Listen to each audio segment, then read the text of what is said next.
Bonjour à tous, mon nom est Ariane Boutin, je suis conseillère en sécurité financière et représentante en épargne collective, mais je suis surtout une passionnée des finances personnelles.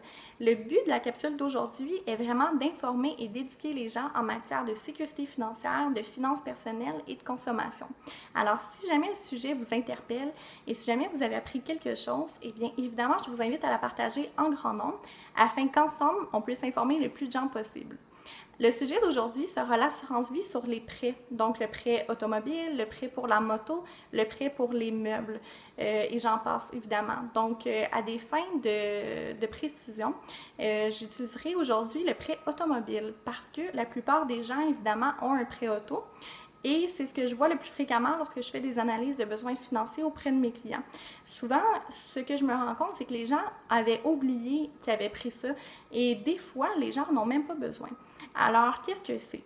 Vous trouvez la voiture de vos rêves, elle coûte 30 000 $. Vous passez au bureau de financement, vous êtes approuvé. La personne qui est là vous conscientise au fait de prendre une assurance vie en cas de décès. Donc, vous devenez ultra sensibilisé, vous avez une famille, vous voulez éviter de leur léguer cette dette-là en cas de décès, vous prenez le produit d'assurance vie pour votre prêt automobile. Est-ce que c'est un bon ou un mauvais choix? Eh bien, évidemment, si vous avez déjà une assurance vie au travail et si vous avez déjà une assurance vie personnelle, peut-être que vous n'en avez pas besoin. Ça serait à vérifier avec votre conseiller en sécurité financière. Si jamais, par contre, vous n'avez aucune assurance vie, évidemment que ce sera un bon choix. Par contre, la question est, est-ce que c'est le meilleur choix? Eh bien, évidemment, non. C'est sûr que ce n'est pas le meilleur choix. Pourquoi? Parce que si vous faites affaire avec un conseiller en sécurité financière, celui-ci est en mesure de vous trouver un montant d'assurance vie qui va être nettement supérieur à ce qu'on vous a proposé, généralement pour le même prix ou pour beaucoup moins cher.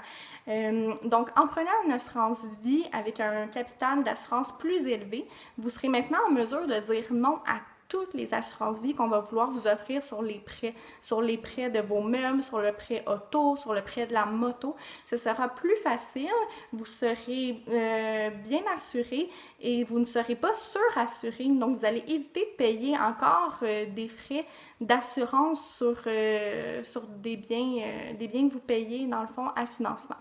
Alors voilà, j'espère que vous aurez appris quelque chose et j'espère que vous serez en mesure de faire de choix financiers plus futés.